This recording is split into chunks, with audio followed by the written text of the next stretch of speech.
You ask Tiger to solve. This deals with linear equations with one unknown. The final result is x equals -5/2. Let's solve it step by step.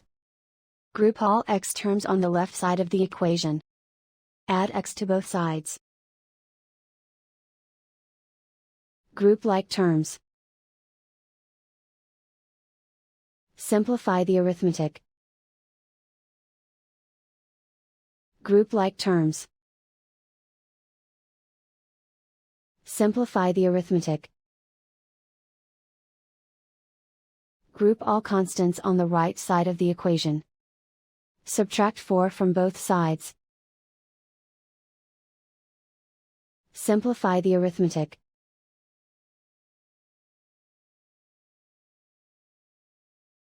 Isolate the x. Divide both sides by 4. Simplify the fraction. Find the greatest common factor of the numerator and denominator.